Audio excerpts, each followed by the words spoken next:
Justice काजी फायज ईसा साहब की जो तैनाती की मंजूरी है वो दे दी गई है बाकायदा तौर पर और 3 माह कबल दे दी गई है। अगरचे अभी वो फौरी तौर पर ज़ाहिर ओहदा तो नहीं संभालेंगे, वो तो सितंबर में ही जाके ओहदा संभालेंगे, लेकिन इसकी आखिर ज़रूरत क्या पेश आई और क्या इसकी अहमियत है, इसके ऊपर बात करना बड़ा ज़रूरी है। पहले भट्टी साहब से इस पर कमेंट लेती हूँ। भट्टी साहब, आपको क्या नज़र आ रहा है सर, इसकी क्या वजह नज़र आती है रूटीन से हटकर कि इतनी देर पहले, हालांकि जो चीफ जस्टिस सुप्रीम कोर्ट है वो तो एक अपने ऑर्डर के मुताबिक बन ही रहा होता है, तो ऑब्वियस था कि उन्होंने ही आना है, कोई पिक एंड चूज तो है नहीं था। शमीना, आपके सवाल में भी जवाब है। जरूरत क्या पेश आई? बदकिस्मती है, पाकिस्तान में आइन और कानून तलाश गुमशुदा है, वो पाकिस्तान की चार दीवारी में आ नहीं सकता। देखें, मैंने अपनी जिंदगी में पहला ऑर्डर देखा है चीफ जस्टिस ऑफ पाकिस्तान जो उमर अता बंदयाल है, उन्होंने कहा था 14 मई को इलेक्शन होंगे और तमाम आईनी माहिरीन कह रहे थे नामुमकिन है कि सुप्रीम कोर्ट के हुक्म की वायलेशन 75 साल में पहली हुई है। जब उसके हुक्म का कुछ नहीं हुआ, ये पाकिस्तान है, इसमें हर चीज पॉसिबल है, बदकिस्मती है जो कि नहीं होनी चाहिए। तो बट साहब, आपकी क्या इस पे इंफॉर्मेशन भी है? और फिर दूसरा ये कि ऐसा नहीं है कि इससे तो जो मौजूदा चीफ जस्टिस है वो क्या फील करेंगे? क्या वो कोई दबाव है, कोई मैसेज दिया गया उन्हें? देखिए समीना, बात यह है कि जी का जाना ठहर गया। कुछ चीज़ें होती हैं ज़िंदगी में, वो अप एंड डाउन चल रहे होते हैं। अब काजी फायज ईसा ने आना तो था ही, और सदर मुमलिकत ने इसका जनाब मंजूरी भी दे दी, 3 माह पहले भी दे दी, लेकिन ये कोई फूलों की सेज नहीं है, ये कांटों का ताज होगा। काजी फायज ईसा को आने वाले दौर में जो बहुत टफ काम है वो अब करना है। और आप देखें ना कि मौजूदा इलेक्शन होते नज़र नहीं आ रहे, फिलहाल तो मुझे तो नहीं नज़र आ रहे जो इस वक्त सूरत हाल है, लेकिन इन हालात में जब काजी फायज ईसा आते हैं तो फिर क्या लेते हैं? अच्छा, अब काजी फायज ईसा जो हैं वो एक दबंग शख्सियत के मालिक है, इसमें तो कोई दो राय है ही नहीं, और वो रूटीन के चीफ जस्टिस नहीं हो सकते। वो एक इस तरह के हैं कि वो 100 मोटो लेकर वो उड़ा पड़ा कर इधर से उधर करने की अहलियत रखते हैं, लेकिन अब करते क्या है ये आने वाला वक्त बताएगा। लेकिन उसमें तो अभी कुछ कानून साजियां भी रुकावट है ना, जिनके ऊपर अभी फैसले होने बाकी हैं। भट्टी साहब, ये जो 2 बड़े अहम कानून अभी बने थे, रिव्यू वाला भी, फिर ये 184(3) सुओ मोटो वाला भी, तो ये वाले जो प्रोसीजर वाला जो बिल है, ये एक्ट के तहत नहीं बन सकते थे, गैर कानूनी बनाया, गैर आईनी बनाया, आइन से नखराफ किया, कानून की वायलेशन की है। आइन से नराफ करने की सजा मौत है, लेकिन बदकिस्मती है पार्लियामेंट अपने आप को अदालतों से भी मुकद्दस समझती है। देखिए, पाकिस्तान में बज़ाहिर तो मीडिया भी आजाद है, मीडिया आजाद इतना है, मैं अपने हद तक मानता हूँ। तो बात ठीक हो गई भट्टी साहब, लेकिन बात ये है कि इनके फैसले तो होने हैं ना, तो क्या फिर वो अगले चीफ जस्टिस आके करेंगे, यही चीफ जस्टिस करेंगे? ये तो फिर आपको लग रहा है कि इसमें कोई इंटरलिंक्ड है मामला, इसी वजह से पहले नोटिफिकेशन किया गया? देखे है, इंटरलिंक तो है। देखे, इन्होंने क्या करना है, जो चीफ जस्टिस अपना हुक्म करके 14 मई कह रहे थे इससे 1 इंच भी पीछे नहीं हटूंगा, यूसुफ रजा गिलानी साहब को आपने घर भेज दिया, नवाज शरीफ को भेज दिया। अब शहबाज शरीफ तो उसूलन 14 मई के बाद एक दिन नहीं रहना चाहिए। निगरान हुकूमत पूरी कुल कायनात के तमाम आईनी माहिरीन से पूछ ले, 90 दिन से 1 दिन आगे नहीं रह सकते। जिस मुल्क में आइन कानून ना हो तो छोड़े, हम सब कीड़े मकोड़े हैं, 2-4 पाँव में आते हैं, मर जाएंगे, सो वट, नए आ जाएंगे, गुलाम आ जाएंगे। खासी गुलामों की तादाद है 23 करोड़ में। चलिए, हम देखते हैं कि इसके ऊपर हमें कोई कानूनी राय अगर मिल सकेगी तो इस पर फिर भी बात कर लेंगे। थोड़ा आगे बढ़ जाते हैं जी टॉपिक में और बात कर लेते हैं कुछ पॉलिटिकल मामलात की। पीपल्स पार्टी PMLN, भट्टी साहब बड़े स्ट्रांगली कन्विंस्ड हैं कि इनकी लड़ाई बड़ी ज़्यादा है, लेकिन भट्टी साहब, इसमें लड़ाई किन इश्यूज़ पर है और जीतेगा कौन? क्या आपको नज़र आ रहा है, ये सिर्फ दिखावे की लड़ाई है या सच्ची मुच्ची लड़े हुए हैं? देखिए, जीतेगा तो अंपायर यकीनन, इसमें खिलाड़ी अब इतना मैटर नहीं करते।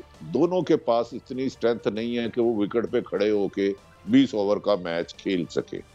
अब 2 CV गए हुए हैं, दोनों CV ही मुतमईन नहीं कर सके।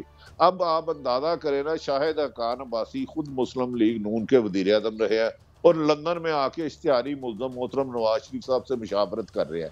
डू यू थिंक, आपको पता है दुबई आसफ अली जरदारी सब बीमार हुए, लेकिन इलाज करने कौन कौन उधर खबर लेने गया? तो जब आप बोर्ड का फैसला, पर्ची का फैसला बंद कमरों में करेंगे और हुकूमत का इंतखाब करने की बजाय हुकूमतें मुसल्लत करेंगे, तो बेहतरी के रास्ते नहीं निकलते, रास्ते मजीद दुश्वार और मंजिल दूर हो जाया करती है। ये मेरी राय है, कल क्या होगा गैब का इल्म तो मुझे इतना नहीं है। लेकिन आपको क्या नजर आ रहा है भट्ट साहब, ये जो जरदारी साहब पहले लाहौर में भी काफी टाइम गुजार के गए हैं, कोई खातिर खा बड़ा नाम तो नहीं वैसे वो जोड़ सके अपने साथ, लेकिन PMLN इस बात पे बड़ी अपने तहफुजात रखती थी कि एक ये दर लेना है इन्हें। देखिए समीना, बात यह है कि इस वक्त रोटी एक है और खाने वाले दो हैं। अब रोटी छीननी तो पड़ेगी आपको। 14 अगस्त से पहले निगरान हुकूमत का क़याम तो लाना है, शहबाज शरीफ को घर जाना है, इसमें तो कोई रुकावट है ही नहीं, मैं समझता हूँ। अब जो निगरान हुकूमत आ रही है तो उसमें निगरान वजीर आज़म बहुत अहम है। इस सिलसिले में अब रोटी फिर एक हो गई। कहते हैं अपना, वो कहते हैं मेरा, बिल्कुल दुरुस्त फरमा रही हैं। अब पीपल्स पार्टी ने छीन लिया है नजम सेठी से चेयरमैन PC बोर्ड का। वो उन्होंने कहा वजारत खेल मेरी है, लिहाजा मेरी है, वो ले ली उसने।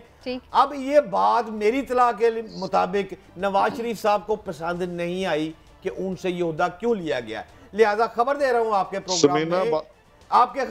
प्रोग्राम में कि इस वक्त नजम सेठी घोड़ा होगा निगरान वजीर आजम के लिए नवाज शरीफ की तरफ से, और दूसरा नाम मोहसिन बेग का अभी तक कायम है। जी भट्टी साहब बैठे हुए हैं, जंगीर तरीन के दोस्त हैं, इनसे पूछे। समीना मैं अर्ज करूं, जी सर हुक्म करें। मैं अर्ज करूं जी, वजीर आजम मैटर ही नहीं करता। आप जब छोटी थी याद करें, मैं उस वक्त आपके प्रोग्राम देखता था। एक खिलौना होता है चाबी वाला, जो चाबी देता है ना, खिलौना उसकी मर्जी से चलता है। यहाँ एक रिमोट कंट्रोल से छोटा सा चलते हैं, हम ब्रेक लगाते हैं, वो आगे चले जाता है, आगे पीछे जाता है। वजीर आजम बेचारा क्या बेचता है, छोड़े। इधर 155 वाला बाहिर है, 86 सीटों वाला वजीर आजम बच चुके बैठा हुआ है। इन बेचारों के हाथ में कुछ नहीं है, हाथी के दांत खाने को। हाँ, पीपल्स पार्टी की क्या गेम है लेकिन भट्टी साहब, पीपल्स पार्टी की क्या गेम है? ये क्या जहांगीर तरीन को अपने साथ मिला लेगी तो PMLN तो फारिग हो जाएगी ना, फिर इनकी ज्यादा हो जाती हैं सीटें। देखें, जब तक एक अहम गिरफ्तारी जिसकी तवक्को की जा रही है जून में होती है या नहीं होती, मुबैना खबरें हैं, उस वक्त तक मुझे तो इलेक्शन होता हुआ ही नजर नहीं आता। मुझे तो, मैं बीइंग रिपोर्टर हूं, हो सकता है 8 को हो जाए लाजमी इलेक्शन। जिस वक्त अहम गिरफ्तारी नहीं होती उस वक्त तक इलेक्शन होता हुआ नजर नहीं आ रहा। क्यों 13 का ये हाल है, इकानमी आपको पता कहां पहुंच गई है। ये बजट इन्होंने क्या दिया है, जिस मुल्क में मुसल्लह हुकूमत 2 सूबों में निगरान हो 90 दिन के बाद, वहां आइन कानून क्या है। वो आप कोशिश करें, आप वज़ीर आज़म बन सकती हैं, लेकिन खैर अल्लाह ना करे आप बने, मेरी तो दुआ है। बन जाए वो आपका चांस बन सकता है भट्टी साहब, निगरान वजीर आजम के लिए हम भी एक नाम फ्लोट कर दें वैसे। भट्टी साहब बड़े क्रेडिबल। मैं तो दोनों को कबूल नहीं होऊंगा अगर वजीर आजम। इसीलिए तो कह रही हूँ सही फ्री एंड फेयर इलेक्शन तो तभी होंगे ना दोनों तरफ से, जब नाकाबिले कबूल हो। नहीं, पाकिस्तान में सिलेक्शन होते हैं अदब एहतराम से, इलेक्शन का हम नाम बदनाम करते हैं। इलेक्शन तो होंगे लेकिन होगी तो सिलेक्शन। भट्टी साहब, जर्नलिस्टों का दौर आ गया है, पंजाब का हो और अगला प्राइम मिनिस्टर भी जर्नलिस्ट आ रहा है, तो आप तो जनाब सबसे अहम आदमी, क्यों आप रेस से बाहर हो रहे हैं इस वक्त? नहीं, मैं माफी चाहता हूं, जर्नलिस्ट का दौर, जर्नलिस्टों का दौर नहीं है। मैं इसकी तशरीह में नहीं जाना चाहता। जर्नलिस्ट निसार उस्मानी, IH राशिद, बरना साहब, अब तो फार सेल है। तो अल्लाह ताला इस कीमत में, अब इस उम्र में बिकने का ना नौबत दे। जानवर खरीदे जाके, इंसानों को खरीदना छोड़े। ये ठीक है, लेकिन भट्ट साहब आपको क्या नज़र आ रहा है? हम ये तो बात कर रहे हैं पीपल्स पार्टी क्यों ली, किससे इत्तेहाद बनाएगी, IPP किससे इत्तेहाद बनाने जा रही है, तो क्या PTI बिल्कुल आपको माइनस नज़र आ रही है इस इलेक्शन में? PTI का कोई धड़ा, कोई ग्रुप किसी फॉर्म में भी वो नज़र नहीं आ रही आपको? देखें, आप जो फरमा रही हैं उसका एक, अभी 2 मिनट पहले आरिफ साहब ने जो बात की थी ना कि मुमकिन इसी रवा माह के दरमियान बड़ी गिरफ्तारी, अब सारी सियासत उसी चीज़ पर है और उन्होंने एक लाइन में सारी बात बता दी है। मुझे तो समझ आ गई है कि ये पाकिस्तान की जो सियासत इस वक्त घूम रही है, ये एक गिरफ्तारी के पीछे घूम रही है। अब अगर वो गिरफ्तारी जून में होती है तो सियासत जो है वो पलट जाएगी। नहीं, मैं तो पार्टी वाइज बात करूँ ना, पार्टी तो बैन नहीं है ना, पार्टी तो अपनी जो जितनी भी, बेशक लोग चले भी गए फिर भी कुछ ना कुछ सूरत में मौजूद है। तो क्या भट्टी साहब बैन भी हो सकती है पार्टी, और फिर उसके बाद हम ये बात कर रहे होंगे कि अब किसने किसके साथ इत्तेहाद करना है, या किसी शक्ल, किसी फॉर्म, किसी ग्रुप में मौजूद होएगी? जी सर। देखें समीना, ये तो 14 महीने से कोशिश की जा रही है, लेकिन अवाम की इतनी मकबूलियत है कि वो कर नहीं पा रहे। देखें, नवाज शरीफ नाअहल है, लेकिन वो नून लीग वो ही चला रहे हैं। अगर ये पार्टी बैन नहीं करते और इलेक्शन शफाफ कराते हैं तो 2/3 मेजोरिटी, ये नोट कर ले आज का दिन। हाँ, रिजल्ट अनाउंस करना है, मुझे नहीं पता। बादियुल नजर में ये है कि अगर कोई बड़ी गिरफ्तारी होती है तो एक पार्टी के 3-4 बच्चे होंगे। अल्लाह ना करे ऐसा हो, क्योंकि मुझे मुल्क उसमें बेहतर नहीं नजर आता। मुल्क में इस वक्त सियासी इस्तेकाम, माशी इस्तेकाम और हर हाल में आइन और कानून की हुक्मरानी चाहिए मुल्क को आगे। चलिए अब लास्टली आखिरी स्टोरी है, उस पर भी मैं आप फटाफट कमेंट ले लूँ जी। बात हो रही है स्पेशल इन्वेस्टमेंट फैसिलिटेशन काउंसिल जो बनाई गई है। सर कह रहे हैं मुल्क की जो माशी सिमत है उसको दुरुस्त करना है और बड़े अहम उसमें फैसले लिए जा रहे हैं। तो भट्टी साहब आपका क्या इस पर कॉमेंट है? फ़ायदेमंद होगा मीशत के लिए?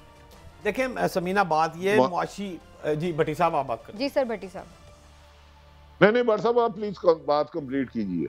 मैं ये अर्ज कर रहा था भट्टी साहब कि पाकिस्तान की जो समीना का सवाल है कि मुआशी हाली का जो कौमी प्लान है, ये असल में ये प्लान जो है ये प्राइम मिनिस्टर की ज़ेर सदारत गुज़श्ता रोज़ जो इजलास हुआ था उसकी कहानी है, जिसमें स्पेशल इन्वेस्टमेंट फैसिलिटेशन की बात जो है कौंसल का क़याम अमल में लाया गया है।